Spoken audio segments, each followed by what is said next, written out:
Caseus. The Inner Storm. Chapter 4. Caseus was awakened the next morning by a slight tingling sensation on the stump where his arm used to be. His eyes were swollen. Every part of his body hurt. Turning his head, he saw Juro attaching a device to his stump. Juro? Caseus. How are you feeling? Caseus raised an eyebrow and stared at him. Right. Stupid question. What are you doing? I'm affixing the proper nerve sensors to your arm. After that, it's just a matter of attaching the replacement. Juro held up the arm. Caseus was surprised at how well he'd managed to modify it. It looked almost as good as the one Corbin had after losing his arm to Dravok, albeit a bit less sleek in appearance. Okay, sensors are functioning. If I did it right, and I'm hoping I did, they should be receiving signals from your muscles and nerves. Once we attach this, you should be able to use it like your normal hand. Caseus painfully sat up as Juro took the cybernetic arm and affixed it, twisting it and locking it into place with a loud click. The hand jittered for a moment as Juro poked and prodded at the fingertips. Can you feel that? Caseus was surprised. He could feel it. Like little buzzing sensations running through his fingers to his brain. Yeah, I can feel it. Caseus carefully flexed the fingers and turned his wrist, clenching it into a fist. How does it feel? Different. Corbin had been right. It was a sufficient replacement, but definitely no substitute for the real thing. Almost like a ghost of his arm. It'll take time to adjust to it, but with practice, it should become second nature. Thanks, Juro. You've really been a big help. Don't mention it. Caseus, something has been bothering me. What happened to my brothers? How could they have all turned like that? They served alongside the Jedi for years. How could they just turn? Caseus thought. It made no sense. None of it. Every clone he had served with had been nothing but loyal to them. There must be some reason. It all happened so quickly. And all throughout the galaxy at once. Order 66. That's what you said, right? What clone in their right mind would obey that command willingly? Without hesitation? Juro sat and thought, and slowly felt the back of his head. I need to do some work. Maybe you should talk to Dravok. See if he'll let you take the day to recover. I don't think you're in a position to train more. Caseus scowled at Dravok's name. He wouldn't rest. He wanted a few words with his new master. Not an option. You do your thing. I'm going to find Dravok. Juro gave an uneasy nod as Caseus put on his tunic and stepped outside. Still dark. It must be early still. Walking down into the cruiser, he made his way to the hangar. Dravok was there, staring out into the dark desert, the distant cries of the sand burrowers echoing through the air. Well, look who's up and about. Caseus walked over to him. You can't hide behind your clone forever, Caseus. Sooner or later you'll have to fight your own bat. Dravok was caught off guard as Caseus slammed his metal fist into Dravok's face, hitting him square in the jaw, knocking out one of his teeth. As Dravok sat, stunned at what just happened, Caseus grabbed him by the collar and pulled him close. You can do whatever you want to me, Dravok. You can beat me, break my bones, spill my blood. But know one thing. Caseus gripped the back of Dravok's hair and punched him again before holding Sarah's braid in front of his face. This is off limits. You will not touch this. You will not lay another finger on it. This is not yours. This belongs to me.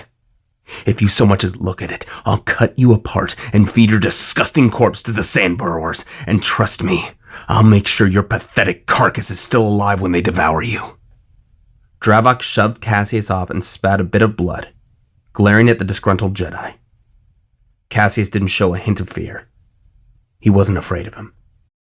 Dravok smirked, wiping blood from his lip. That's the flame we talked about. That feeling. Knowing you weren't able to save Sarah from Skywalker. That's your rage. That's the core of why you want him dead. You need to harness that rage to let it drive you. If you can do that, Skywalker will be no match for us. Caseus stared at Dravok. He hated him. He hated everything about him. But he needed him. What's our first lesson? Dravok pointed up to the dangling cranes that once hoisted damaged starfighters for repair. Climb up there, and make your way across those cranes. That's it? Just one thing. No tricks. You're going to use only your natural ability. No force-powered jumps. No pulling yourself over. Only raw skill. Caseus walked over to the ladder that led up to the platforms and climbed. By the time he reached the top, he was at least 50 feet in the air. The first crane was about a 10-foot leap across. Difficult, but doable. Taking a running start, he leapt forward and grabbed onto the crane as it swayed back and forth. 5 more.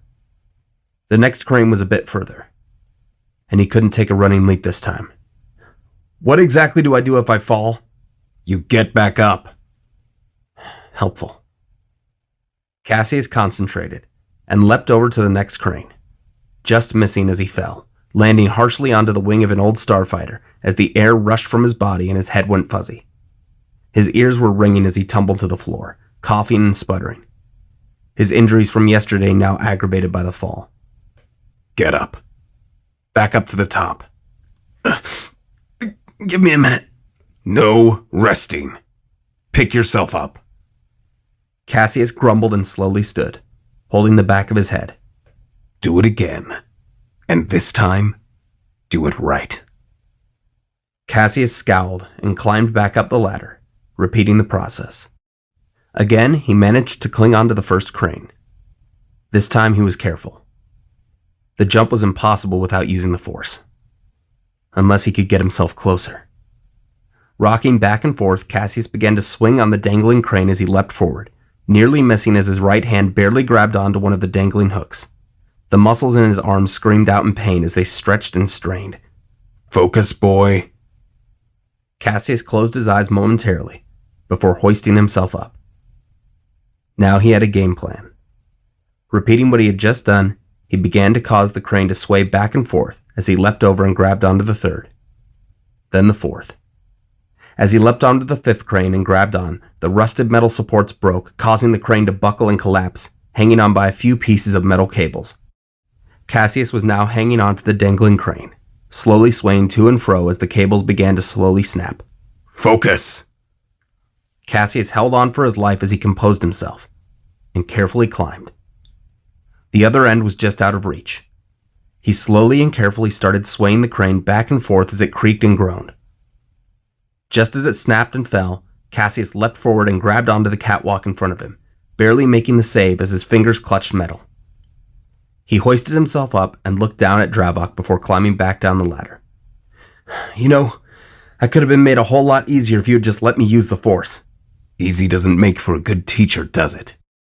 What happens when your abilities in the Force are outmatched by your opponent? You place too much faith in your gifts without focusing on your body. Physical strength is an asset you can't ignore. Now come with me. Caseus followed Dravok back upstairs to the hull of the ship. The suns were now well in the sky, and the heat was intense. Now, I'm going to test how well you do under pressure of the elements. Stand on your hands. What? Did I stutter? On your hands now. Caseus sighed and balanced himself on his hands. Now what? Dravok sat in the shade beneath the wing of the shuttle. Now, you stay like that. Until I say so. If you stop, we start over. This is ridiculous. You should be teaching me combat, not gymnastics. I'll be more than happy to beat you senseless after you've completed this test. Now get comfortable. You're going to be there a while. Caseus sighed in anger as he closed his eyes and concentrated. An exercise like this was nothing new to him.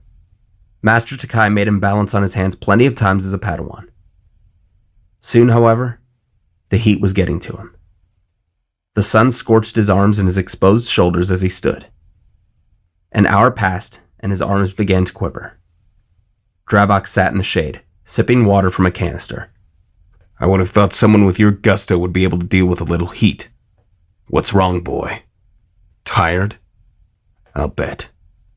Get used to it. This is your life now. Pressure. In fact, Dravok used the Force to grab the box of food and provisions Juro had brought and held it out over the sands. No! That's all the food we have! Then don't fall. Stay right where you are. One slip up and the sandworms will dine on some fresh fruit. I'm sure they'd enjoy that. Caseus seethed, but took deep breaths, continuing to balance. And there he stood. Minutes turned to hours. His arms were screaming at him to stop. But he wouldn't. Sweat dripped from his hair into his face and onto the hull of the ship, where it sizzled on the hot metal before quickly evaporating. He could feel his sunburned skin tightening and baking in the intense heat. Are we done? Did I say we were done? Caseus breathed heavily, desperately trying to keep his focus. He tried to focus on the Force, keeping too much blood from rushing to his head, but it was becoming unbearable. Several more hours passed, and Caseus' entire face had turned red as his arms shivered. He couldn't hold it any longer. That's enough. Caseus dropped and collapsed, taking deep breaths as his scorched skin seared in pain. Everything was spinning. As his vision adjusted, he saw the suns were setting as Dravok sat by the fire. 16 hours. Not bad. Caseus stood, his legs completely numb as he stumbled. He couldn't move his arms. What was that supposed to do? Dravok smirked. Tell me, Caseus, have you ever experienced true pressure? That sensation that the world is about to close in on you and crush you? Yeah, what exactly do you think I was feeling there? No, you don't know pressure. If you failed there, what was at stake? A box of produce? When you face Skywalker, there will be a lot more on the line than food. Lives will be at stake, and not just yours. The lives of your friends, and everyone who he will kill if you fail.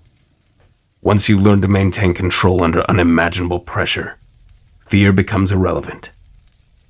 Caseus sighed and sat, staring into the fire as Dravok looked at his drink and handed it to Caseus. He didn't hesitate to drink all of it as Dravok handed him a piece of fruit. Eat. I'm feeling gracious today, so we'll stop for now. Caseus took the fruit and rolled his eyes. Gracious. What a joke. Nothing about this situation was gracious. As Caseus ate, he looked at Dravok, who poked at the fire. How long did you know my master? Dravok stared off into the desert. We met as younglings at the temple. She was so annoying, arrogant, always feeling like she was the better Jedi between us. Not unlike another Jedi you knew. Caseus thought about Sarah. He remembered how much he disliked her when they first met. She was rude, bossy, a bit obnoxious. A far cry from who she became. What happened? How did you two connect? By the time we were 15 or so, we started training together. We learned more about each other. And then we started to connect. Of course, back then, tensions weren't as high. We didn't have as much to worry about. Anytime she mentioned you, she always seemed sad. I don't get it. Not at all. But I think she really loved you. Dravok looked at Caseus. For the briefest of moments, his cold glare softened. Kakuri was different.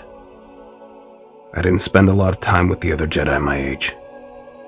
I tried to shut myself off from emotional attachments of any kind. I saw them as a sign of weakness, something that could be taken advantage of by the enemy. But as much as I tried to stay away from her, she always found herself by my side, like a bad itch that I couldn't scratch. Eventually, well, things became a bit more serious between us. I was worried about what would happen if the others found out. But I kept close to her. I think she liked it. Neither of us had many friends, so we had a lot in common. Caseus couldn't believe what he was hearing. Dravok. This monster. He almost seemed human in this moment. But those thoughts of betrayal crept back into his head. Of all the things he had put them through. You could have been one of the greatest Jedi in the Order, Dravok. And you had a connection very few Jedi have. What made you into this? Dravok scowled and stared into the flames. Caseus, get in here. Dravok too. Caseus and Dravok stood, walking into the shuttle where Juro was staring at the holoprojector. This transmission was sent across the galaxy. In the recording, Palpatine stood, giving a speech to the galaxy. Caseus clenched his fists. Know that under the protective hand of the Empire, the safety and security of the people is second only for our desire to deliver swift justice to those who would oppose our way of life. The Jedi traitors have been eradicated, and yet a few remain who would attempt to overthrow us and take control of the galaxy for their own devious plots. Rest assured, any surviving Jedi will be tracked down and eliminated. The Empire seeks only to provide safety and strength. Under our rule, you will never again have to fear the threat of the Jedi. Their tyranny is no more. When at last the Jedi have been dealt with, we shall bring forth a new era of peace. Beside Palpatine, a tall, dark figure stood. A terrifying image, but familiar. The sound. His thoughts went back to the Oracle's vision. I know that sound. Dravok and Juro stared at Caseus as his eyes widened. It's him.